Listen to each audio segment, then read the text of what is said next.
ഒരു നാടാകെ കാത്തിരുന്ന കല്യാണം. വരൻ സൂര്യ, വധു മിത്ര. കാണാൻ കാത്തിരിക്കുക. സ്വയംവര പന്തൽ എല്ലാ ദിവസവും രാത്രി 8 മണിക്ക്. അയ്യേ, പുട്ടാണോ? എന്തേ? എനിക്കൊന്നും കഴിച്ച ശീലമില്ല. ആന്റി, ബ്രെഡ് ടോസ്റ്റ് ഉണ്ടാക്കിയോളൂ. ഇത് ഹോട്ടലൊന്നും അല്ല ഓർഡർ ചെയ്യാൻ. തരുന്ന കഴിച്ചിട്ട് പോടാ.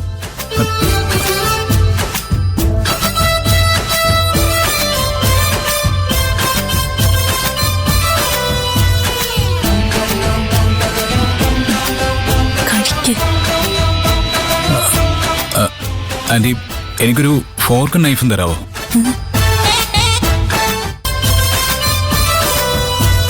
പുട്ട് കഴിക്കാൻ ഫോർക്കും നൈഫോ?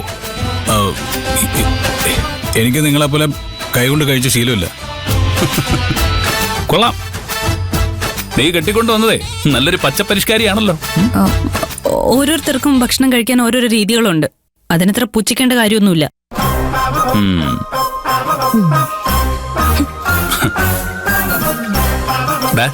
ഈ വീട്ടിലെ രീതികളുമായി നീ എത്ര പെട്ടെന്ന് പൊരുത്തപ്പെടുന്നോ അത്രയും നല്ലത്. ചുമ്മാ നിന്റെ വീട്ടിലെ ജാടയൊക്കെ ഇവിടെ എടുത്താലേ നല്ല തല്ലുള്ളൂ. പിന്നെ പറഞ്ഞില്ലെന്ന് പറയരുത്. കഴിക്ക്.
എന്തൊക്കെയുണ്ട് വക്കീലെ വിശേഷങ്ങൾ? സുഖമല്ലേ? വക്കീലിന്റെ ശബ്ദം കേട്ടില്ലെങ്കിൽ എനിക്കിപ്പോ ഭയങ്കര വിഷമോ. അതുകൊണ്ടേ എനിക്കിങ്ങനെ ഇടയ്ക്കിടയ്ക്ക് വിളിക്കാൻ തോന്നും. പിന്നെ വക്കീലിനെ പോലെ തിരക്കുള്ള ഒരാളെ വെറുതെ വിളിക്കാൻ പറ്റുമോ? എന്തെങ്കിലും ഒരു കാരണം വേണ്ടേ? അപ്പൊ വിളിക്കാൻ പാകത്തിന് ഓരോ കാരണങ്ങൾ ഞാൻ തന്നെ കൊണ്ടാക്കും. നീ എന്താടാ ചെയ്തേ? വെറുതെ ഇങ്ങനെ ഫോണിൽ വിളിച്ച് ഭീഷണിപ്പെടുത്തുമ്പോൾ ഒരു സുഖം കിട്ടുന്നില്ല. അതുകൊണ്ട് ഞാൻ കളത്തിലിറങ്ങി കളിക്കാൻ തീരുമാനിച്ചു. ഇന്ന് വക്കീലിന്റെ ജീവിതത്തിൽ ഏറ്റവും കൂടുതൽ സ്നേഹമുള്ള ഒരാളെ നഷ്ടപ്പെടും.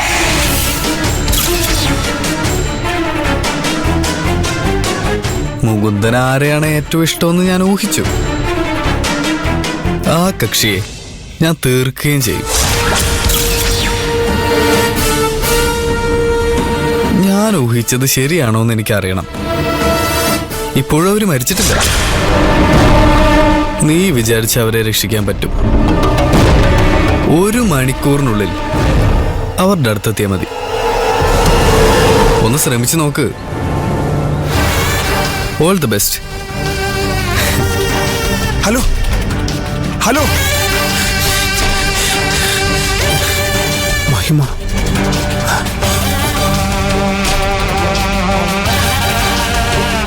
ഹോ, എന്താ ഒരു സുഖം.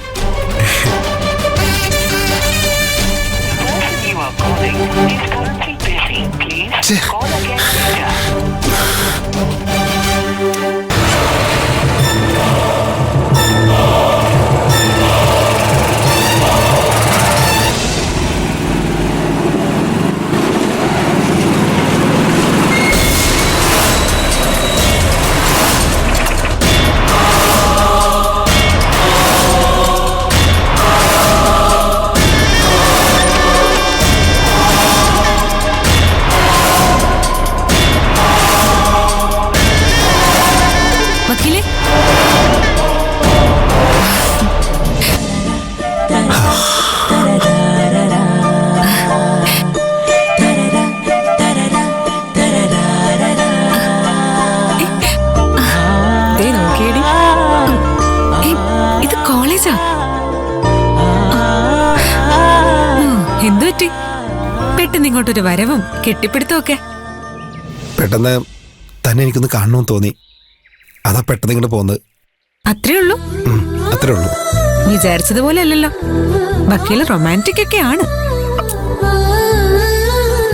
എനിക്ക് ക്ലാസ് ഉണ്ട്, ഞാൻ പോട്ടെ.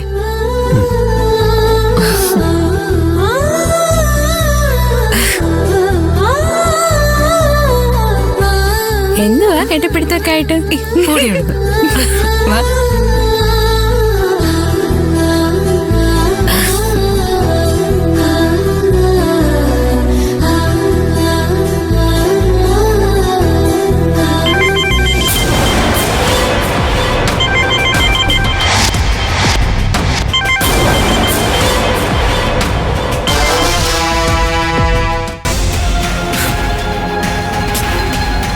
താൻ എന്നെ വല്ലാതെ നിരാശപ്പെടുത്തി വക്കീലെ.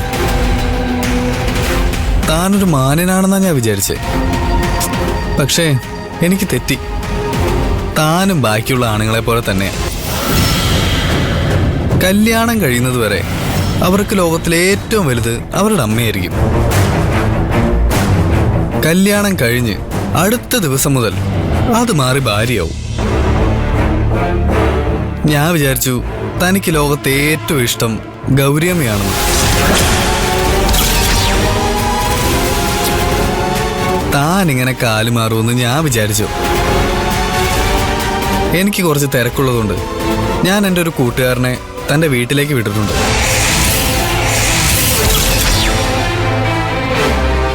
അവൻ ഇതിനോടൊക്കെ അവൻ്റെ ജോലി തീർത്ത് കാണും. എന്നാലും എൻ്റെ വക്കീലെ, താൻ തൻ്റെ അമ്മയെ കൈവിട്ടല്ലോ. കഷ്ടമായിപ്പോയി.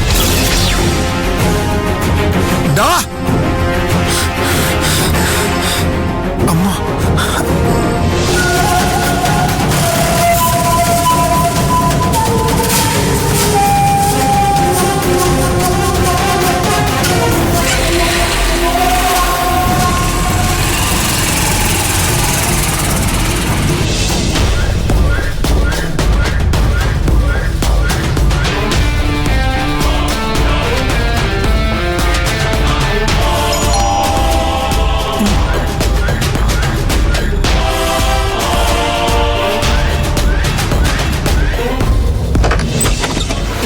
ആഹാ, മോനായിരുന്നോ? അടുക്കളയിലോട്ട് വെച്ചേക്ക്.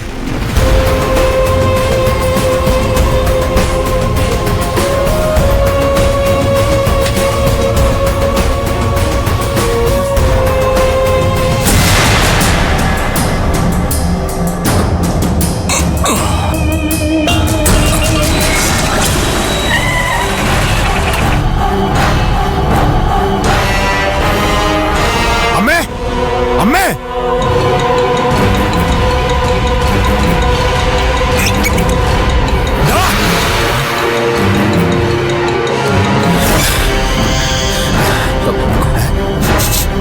എന്താ കാര്യം? എന്താ കാര്യമെന്നോ? എന്റെ അമ്മ നീ എന്താണ് ചെയ്തത്? എന്റെ അമ്മ എന്താ ചെയ്തത്? എന്റെ അമ്മ എവിടെയാണ്? എന്റെ അമ്മ എവിടെയാടാ? എടാ, എന്റെ അമ്മ എവിടെയാണ്? അമ്മ നീ കൊന്നു? കൊല്ലാനാ? സത്യം പറടാ, നീ എന്റെ അമ്മയെ കൊന്നു. സത്യം പറടാ. എനിക്ക് നിന്റെ കഥയൊന്നും കേക്കണ്ട. എന്റെ അമ്മ എവിടെയെന്ന് പറടാ. പറയാ. എടാ, നിന്നോടാ പറഞ്ഞത്. പറടാ, എന്റെ അമ്മ എവിടെയാണ്? നിന്നെ